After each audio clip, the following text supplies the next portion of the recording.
बोलूं सर? हाँ। तो ये सवाल ये है कि सर हमें अपने प्रतिदिन दिनचर्या में कैसा रहना चाहिए कि हम मतलब डिप्रेशन में नहीं आए, मतलब एक खुशहाल जिंदगी जिए, मतलब ये डिप्रेशन वगैरह जो ये बीमारी, मतलब क्या अपना खाना पीना रखना चाहिए, स्वस्थ रहना चाहिए क्या? जैसे डिप्रेशन ना आए तो खाना पीना क्या चाहिए, ये पूछना चाहते हाँ हैं? हाँ, मतलब हमारा क्या अपनी ओर से प्रयास किया जाए, क्या डिप्रेशन भी नहीं हो, ओसीडी के दौरान डिप्रेशन की संभावना थोड़ी हाँ, बढ़ पीक पर हो जाती है। जाती है ना। हाँ, उसके लिए उसके लिए सबसे अहम बात यही है, सबसे बड़ी बात सर ये है कि हम अपना धैर्य खो देते हैं। जल्दबाजी तो ओसीडी का मेन फैक्टर है कि इंसान जल्दी जल्दी चाहिए, जल्दी वो जल्दी एंजाइटी को सहन नहीं कर सहन पाता है, नहीं। हाँ। वो टॉलरेट नहीं कर पाता है, हाँ हाँ। उससे हो नहीं पाती है। उसको लगता है कि कंपल्सन करके बस मैं एंजाइटी को ठीक कर लूं, बस जल्दी से कर लूं। जल्दी से वही जल्दबाजी उसके लिए खतरनाक साबित होती है। तो देखो, खाने पीने का ओसीडी से डिप्रेशन से संबंध नहीं कोई है, मतलब नहीं है, कोई दिक्कत नहीं है। जैसे आपका शरीर है तो आपकी डाइट और आपका रूटीन वेरी गुड है कि आपके अंदर कोई डाइट में या कोई चक्कर नहीं है, नहीं तो वो शरीर बता देता ना। शरीर भरा था, हाँ, शारीरिक रूप से आप एकदम फिट है। स्ट्रोंग, फिट एंड क्लीन जो भी है सारी आपके अंदर है। बस ध्यान रखना है मेंटल डाइट का। मेंटल डाइट इंपॉर्टेंट है कि आप मानसिक खुराक क्या ले रहे हो।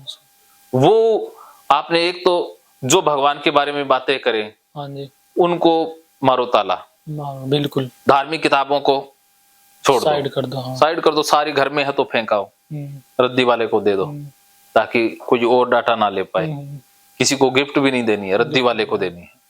दूसरा, ये जो यूट्यूब पे चैनल बनाते हैं पप्पू ददू, ये वो कोई कहता है मेरे प्रभु, ये प्रभु, वो प्रभु, जो रंगे सियार हैं, जो कोई लाल पहन के आएगा, कोई पीला पहन के आएगा, कोई हरा पहन के आएगा, कोई सफेद पहन के आएगा, कोई भगवा पहन के आएगा, कोई बाल मुंडवा के आएगा, कोई बाल बढ़ा के आएगा, कोई चोटी करके आएगा, कोई कुछ करके आएगा, कोई यहाँ पर बबू तो पता नहीं क्या लगा के आएगा, कोई यहाँ लगा के आएगा, कोई यहाँ लगा के आएगा, कोई सारे ही कपड़े पहन के आएगा, कोई नंगा ही आएगा। तो इन रंगे सियारों को नहीं सुनना है, ये मेंटल डाइट नहीं लेनी है, इनसे कचरा नहीं लेना है, दूर रहना है, इनसे दूर रहना है। इनको तो बस कहो कि भाई इनको तो भगवान नहीं छोड़ती है। कबीर कहते हैं ना, पंडित मौलवी हिंजड़ा, इनसे भक्ति ना होए रहे। कबीर कहते हैं। हाँ, तो ये पंडित जो ब्राह्मण है, जो ज्ञानी है, जो अज्ञानी है वास्तव में, वो हो गए, हिंजड़ा हो गया या मौलवी तो हो ही गया ना, तो इनसे भक्ति नहीं हो सकती। ये तो बस अपने डाटा में ही भ्रमित रहते हैं। तो एक तो ये ध्यान रखना है। इसके अलावा कोई भी धार्मिक फंक्शन हो गया, कोई क्रियाक्रम है घर में, खास करके आपने नहीं करवाना है, नहीं शामिल होने की जरूरत है, ना ही कहीं कोई दान दक्षिणा देने की जरूरत है। बस अपना देखो, आप अपने पढ़ाई पर लक्ष्य रखो, बस कि मेरा कर्म ही महान है, कर्म करते जाओ। बस ये एक मेंटल डाइट। और एक मेंटल डाइट आपने लेनी है जो गीता कोर्स है। भगवत गीता को पढ़ना नहीं है, जो मैंने भगवत गीता के 18 अध्याय एक्सप्लेन किए हैं, साइको एनालिसिस किया है, उसी को सुनना है या ये किताब पढ़ लेना है। बस ये मेंटल डाइट। बस भगवत गीता, अष्टावक्र गीता, लाओ त्सो के सूत्र, ये अच्छी चीजें हैं, ये 3 किताबें पढ़ने लायक है, बाकी कचरे की ढेरी है।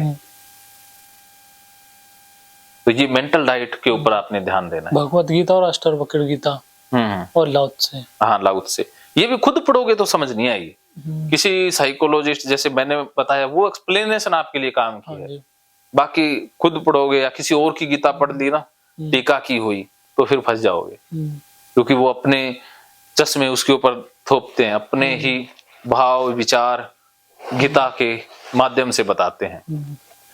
ठीक है, और ओशो को तो बिल्कुल नहीं सुनना है।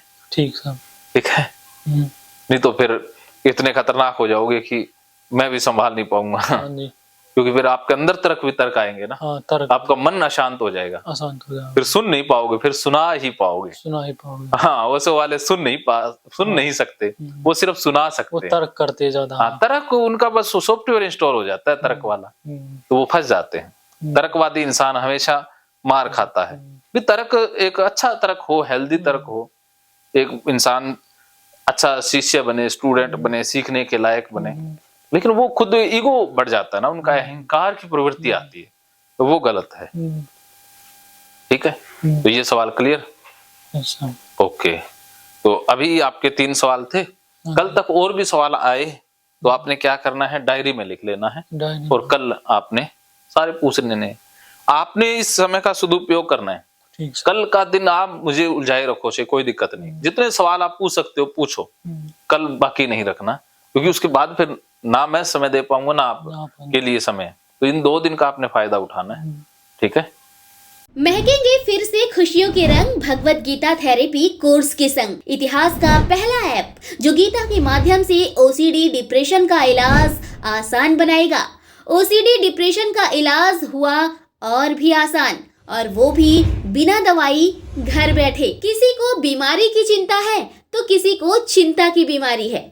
भगवत गीता ने लाखों करोड़ों का जीवन बदला है और आपका भी बदलेगा। गीता थेरेपी कोर्स में आपको मिलेगा सभी 11 प्रकार की ओसीडी का संपूर्ण इलाज, जैसे गंदगी का वहम, बार बार हाथ धोना, बार बार सफाई करना, बार बार लॉक दरवाजा चेक करना व अन्य सामान की चेकिंग बार बार करना, एक ही विचार बार बार आना, नुकसान व मरने मारने का विचार आना, HIV, rabies, cancer, heart attack का विचार आना, IBS और नींद न आने की समस्या का हल गीता कोर्स में मिलेगा।